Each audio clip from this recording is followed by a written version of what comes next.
आज के कवित्त kaleidoscope episode में सभी का स्वागत है। मैं गायत्री भट्ट आज के एपिसोड के बारे में आपको जानकारी देना चाहूंगी। ये एपिसोड गुरु दिलीमनाथ जी आद्य जी के साथ ही हम साझा कर रहे हैं। ये एपिसोड है नृत्य संरचना या फिर कोरियोग्राफी और कवित्त के एस्थेटिक्स के बारे में। आइए मिलते हैं गुरु दिलीमनाथ जी आद्य जी। जैसे कि कवित्त तो साहित्य का, शब्दों का तो उसमें प्रयोग होता ही है, लेकिन उसके सौंदर्य का वर्णन कुछ आप करना चाहेंगे या उसके एस्थेटिक्स के बारे में कुछ हमें बताना चाहेंगे? मुझे ऐसा लगता है कि आप जब कोई कवित्त करना चाहें तो आपने पहले कुछ चीजें ध्यान में लेनी चाहिए। मुझे लगता है कि कवित्त का जो स्थान है, जो पूरा सिलसिला है, जो ताल आप रख रहे हैं आगे, उसका कोई आपके मन में एक स्ट्रक्चर होना चाहिए। जहाँ पे आप क्यों वो कवित्त रख रहे हैं इसकी आपको पूरी समझ होनी चाहिए। जैसे कि मैंने पहले कहा कि आप अगर विलंबित लय में कर रहे हो तो स्तुतिपरण वहाँ शुरू में करते हैं, इसलिए स्तुतिपरण मिलते भी हैं विलंबित लय में, रचे भी जा सकते हैं और वहाँ करना अच्छा है क्योंकि वो शुरुआत है। वहाँ पर ऐसा भी एक कवित्त हो सकता है जिसमें लय का दर्जे हो, तो वो तो शुरू में करने के लिए बहुत ही भरा हुआ लगेगा। तो आप ऐसा अगर कवित्त लेते हैं तो आप उसका टेक्सचर समझिए। अगर जैसे मैंने अभी क्या बताया था, वो 6 गुण में, तिश्र जाति में 6 गुण में था, तो उसे आप कैसे करेंगे? आप भले विलंबित में कर रहे हो लेकिन वो एक भरा हुआ गति उसमें है बहुत, तो उसे रखकर आपको सारे उसके मूवमेंट्स करने होंगे और उसकी गति बनाए रखते हुए उसका परिणाम साधना होगा। तो ये जो कवित्त का जो गुण है कि वो लयबद्ध है और आगे चल के तालबद्ध भी है, तो उसका भान रखते हुए आपको उसका गति को संभालना चाहिए। और जो गति है उसमें से एक तरह की आपको ऊर्जा मिलती है, तो इस ऊर्जा को आपको कैसे चैनलाइज करना है ये देखना चाहिए। आप अगर कोई वीर रस वाला कवित्त करते हैं या फिर जैसे दुर्गा स्तुतिपरण करते हैं, तो इसमें आपको वीर रस दिखाना है और एक तरह का शक्ति प्रदर्शन है, शक्ति प्रक्षेपित करनी है, आपको ऊर्जा प्रक्षेपित करनी है। तो ये करने के लिए उस तरह के मूवमेंट्स होंगे जिसमें आपको पूरे शरीर से निकली हुई लंबी खींचने वाली मूवमेंट्स करनी पड़ेंगी।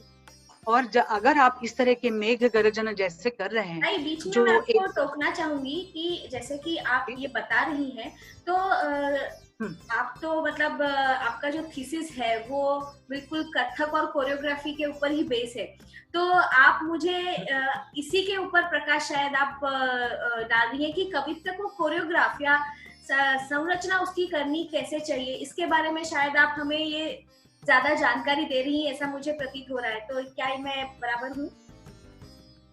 जी बिल्कुल, मतलब मैं थोड़ा सिलेक्शन को बताकर कैसे आप कहाँ कवित्त करें, इसके बारे पे शायद जाऊंगी कि ऐसा कभी कभी देखते हैं हम कि एक के बाद एक बंदिशें करते हैं, लेकिन शायद वो चीज बनती नहीं क्योंकि उनको एक के बाद वैसे क्यों रखा गया है। एक इसकी एक सौंदर्य दृष्टि जिसके को आप नियम में नहीं डाल सकते उसके, इसलिए मैं कह रही हूँ। तो आप वहां से उसमें ऊर्जा कैसे डालनी है, मैं ये कह रही थी कि ये जो कवित्त है मेघ गर्जन, भले वो अभिसारी का एक नायिका दिखा रहा है, फिर भी एनर्जी का, ऊर्जा का खेल तो उसमें है ही। आपको तय करना है कि इस ऊर्जा को कैसे नियंत्रित करना है, कैसे भाव रहेगा उसका, उसको कैसे प्रक्षेपित करना है। तो ये आपको समझ के करना चाहिए। ऐसा नहीं है कि कवित्त एक शब्दाधारित अभिनय प्रकार है इसलिए उसे आप शब्दों के साथ साथ जा रहे हैं, ये काफी है, ऐसा नहीं है। आपको पूरा कवित्त को एक विधान, एक स्टेटमेंट, एक सेंटेंस की तरह देखना चाहिए। तो जो पूरा का अर्थ उसका हो रहा है उसके तरफ अपना ध्यान रखते हुए कवित्त को निभाना है, ताकि आप जो कर रहे हैं मैकेनिकली एक के बाद आप भरपूर मूवमेंट कर सकते हैं और आप जितने सक्षम है उस तरह से कर सकते हैं, लेकिन उसमें तब आनंद मिलेगा या वो पहुंचेगा ऑडियंस के पास जब आप उसमें से वो अर्थ, वो भाव निकाल पाएंगे। तो इसके लिए आपको उसको समझना, उसकी जो खुद की अपनी बात है और इसके लिए उसे किस तरह की ऊर्जा की आवश्यकता है उसमें से निकल सकती है, वो आप देखिए। अगर आप मध्य लय ताल कर रहे हैं और एक जगह मध्य लय पे कुछ परन कर चुके हैं, वहां अगर आप कवित करते हैं तो दो चीजें बनती है। एक तो एक चेंज मिलता है, बहुत कॉन्ट्रास्ट एक ऐसी बात है जो हमेशा रंग लाती है। अगर आप किसी चित्र या फोटो में देखिए नहीं मिलते हैं तो एक सुरी हो सकता है वो, तो इसलिए वो भी एक अच्छा सा हल्का सा जैसे बारिश का छिड़कना हो ऐसे होता है, और उसकी नजाकत तो होती है आपको निभाना। एक्चुअली ये अच्छी जगह होती है जहाँ पे आप बहुत सारे वार्म अप हो गए होते हैं, आधा ताल बीत चुका होता है, तो ऐसे बारीक चीज जो करनी पड़ती है कवित में वो आप अच्छे से निभा सकते हो। तो आप मध्य लय का कवित अलग रहेगा, उसकी गति अलग रहेगी। जैसे हमने हाट घाट किया, थोड़ा नटखट भी हो सकता है। हमने अभी प्रहलाद कथा देखी, वो भी शुरू तो हुआ ठीक मध्य लय में, लेकिन उसकी लय बढ़ते जाती है। तो वैसे भी आपका ताल का बढ़ना द्रुतलय की तरफ है, तो उसमें बहुत अच्छे से मेल खाता है वो। आप वो अलग से वो, क्योंकि वो 5-6 मिनट का पूरा पीस है, मैंने एक कविता पढ़ दी वैसे, लेकिन वो आप अलग से भी कर सकते हैं, ताल करने के बाद कर सकते हैं। तो आप, और जो द्रुत लय के कवित होते हैं उनका चलना ही जलद है, तो आप उसमें उस छोटी छोटी बातें हैं, उसमें इतना सारा भराव नहीं रहेगा। तो आप ये समझ के उसको प्लेस करें फर्स्ट ऑफ ऑल, और वहां आपको एनर्जी का खेल कैसे रखना है वो सोच के करें। अगर आपको हम सोचते हैं कि इसको कोरियोग्राफ कैसे करें, तो वहां भी जो एक तो उसका विषय, उसका रखाव, उसकी जाति, सारी चीजें आप ठीक से देख लीजिए। में बिल्कुल शब्दों के साथ आप जा सकते हैं, ऐसा नहीं शब्दों कैसे थोड़ा ही अभिनय होगा, ऐसे नहीं है। कभी कभी उसका चलना ऐसे होता है, जैसे आप कालीपरण में देखेंगे कि शंभु अर्धांगी जग जगत की जननी चली सिंह चढ़ी कोप बरिदावत समर्थ दंत की इसको आप इसके साथ ही चलना है आपको। लेकिन इसके साथ चलना ऐसा है, उसकी कोरियोग्राफी ऐसे बनती है कि वो कवित पर आधारित नहीं होती।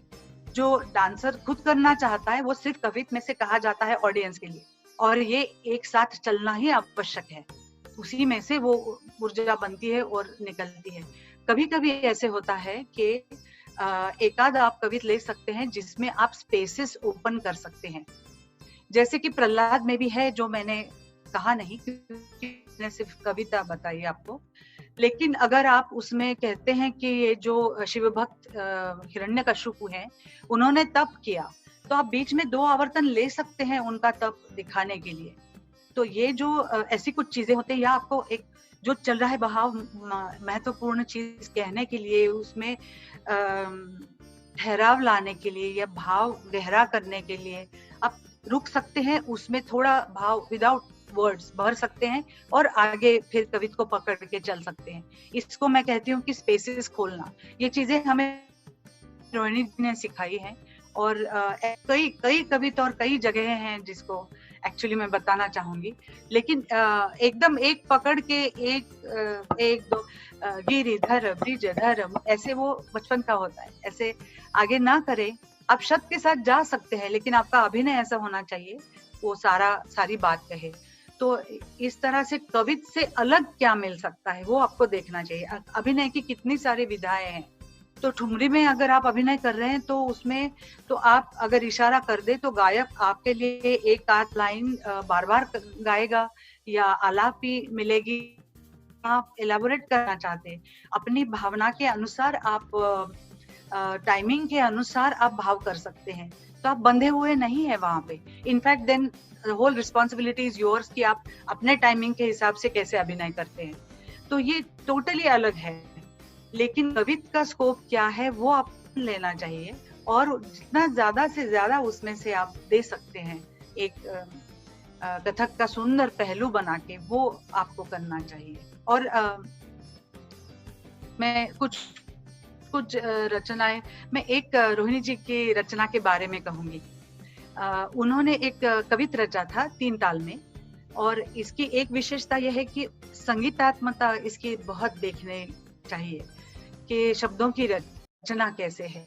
और दूसरा ये भी कि मैंने कहीं पढ़ा कि जो वृत्त है या छंद है जिसमें से कविता आया है, उसका एक प्रकार ऐसे होता है कि जिसमें आखिर में एक विराम सा होता है। मतलब आप 8-8 अक्षर पढ़ते जाते हैं और विराम सा लेके फिर अगला ये शुरू होता है। तो इस तरह का इसमें कुछ आकृतिबंध है जो मैं दिखाना चाहती हूँ। और इसमें इतनी सुंदर जगह बन सकती थी कि उन्होंने हम पर ये कविता बनाकर सिखाया, रचा था। कुछ अरसे बाद उन्होंने उसे बहुत सुंदर धुन खुद बनाई, ताल ड्रॉप ही कर दिया, और जैसे जगह खुल सकती थी वैसे इसे गाकर, सिर्फ गाने के साथ रचा।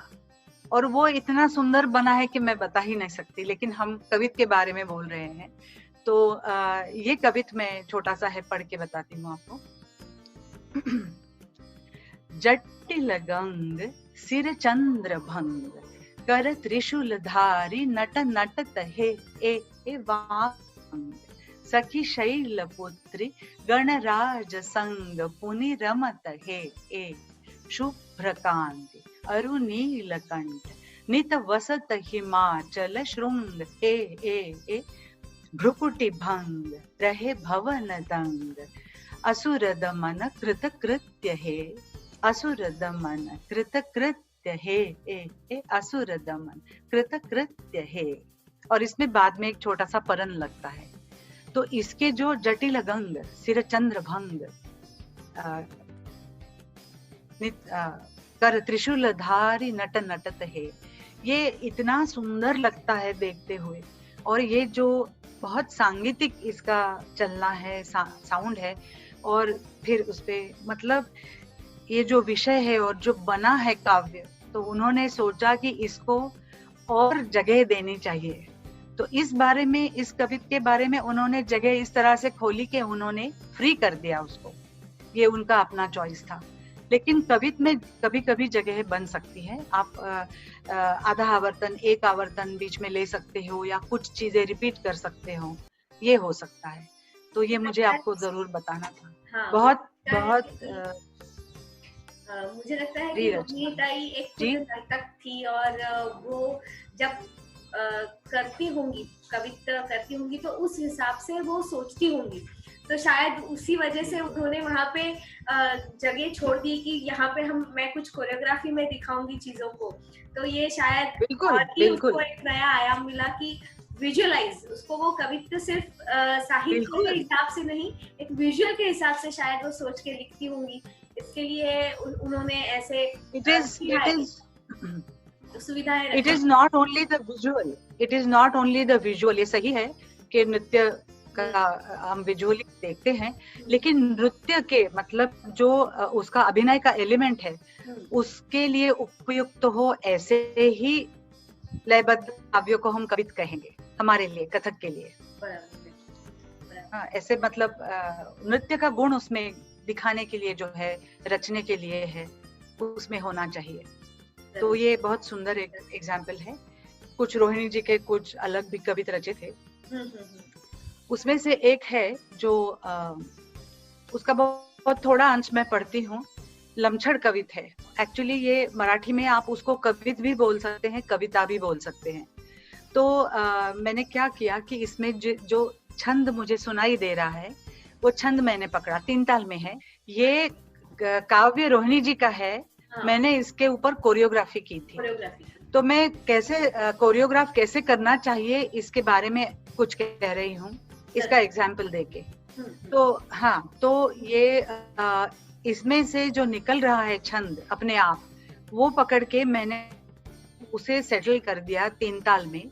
तो अगर, और ये मैंने सोचा कि इसमें जो वर्णन है ना, वो कृष्ण की अलग अलग नटखट लीलाएं हैं। मतलब जैसे एक ही प्रसंग ऐसे लगता है रची गई है।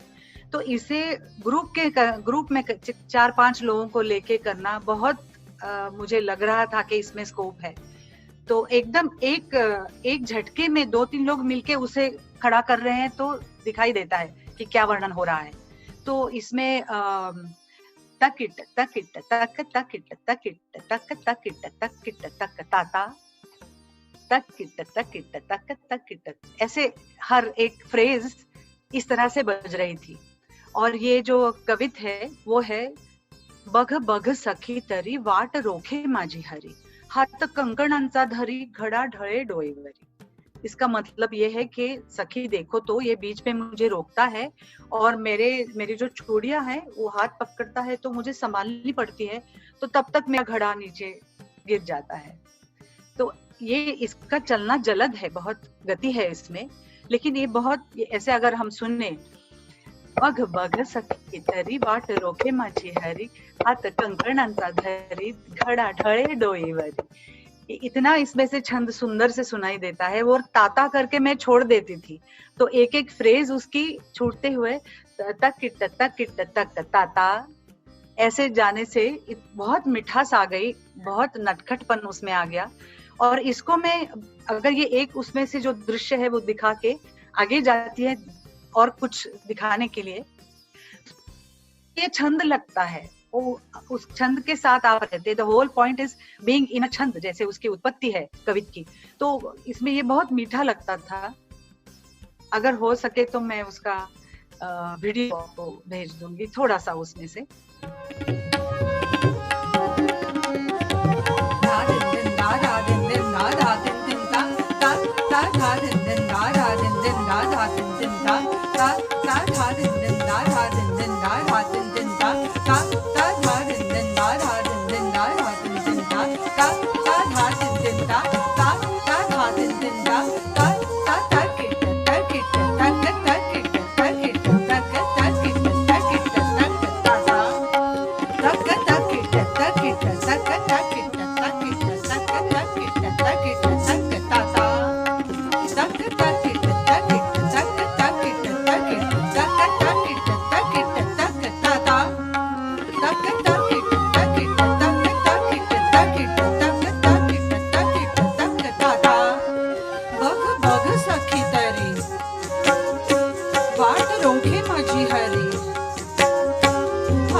सखी चतुर हा नट चाले चाल लटपट, चाले चाल लटपट, चाल चाल लटपट, चाले चाल लटपट, चाले चाल लटपट।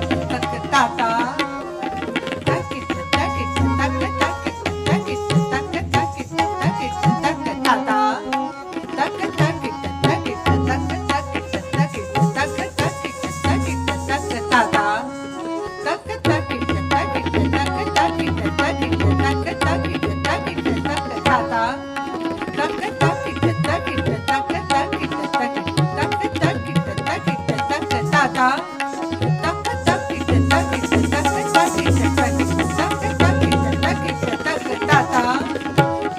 अजब कपट करी अजब कपट फोडी लोणीयाचा सट करी अजब कपट फोडी लोणीयाचा सट करी अजब कपट करी अजब कपट करी अजब कपट फोडी लोणीयाचा सट टक टक टक टक टक टक टक टक टक तागा बंसी पट नदी तट बंसी पट नदी तट पार करी झटपट पार करी झटपट पार करी झटपट धरी मुरली अधरी धरी मुरली अधरी धरी मुरली अधरी धरी मुरली अधरी।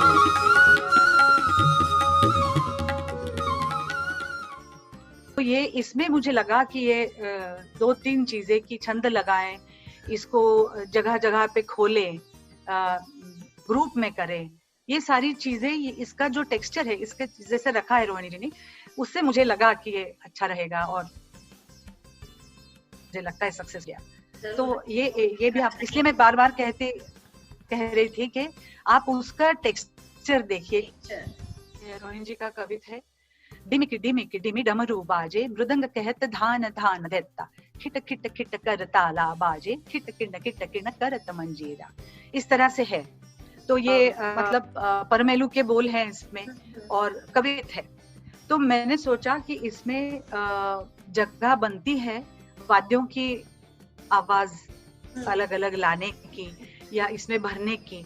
तो इसमें एक आइडिया आया कि इसको मैं ठाई दुगुन में करूंगी।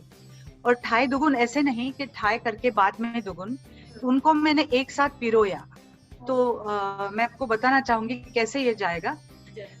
थोड़ी सी लय धीमी करके, डिमिक डिमिक डिमि डमरू बाजे, डिमिक डिमिक डिमि डमरू बाजे, डिमिक डिमिक डिमि डमरू बाजे, मृदंग कहत धान धान देता, मृदंग कहत धान धान देता, धान देता धान देता, धान धान धान देता, किट किट किट कर ताला बाजत, किट किट किट कर ताला बाजत, किट किण करत मंजीरा, झम झम झम झांझ बजत और सुमधुर गूंजन, वेणु वीणा, ग्वाल बाल सब गावत आवत, ग्वाल बाल सब गावत आवत, तिन संग नाचत कृष्ण कन्हैया।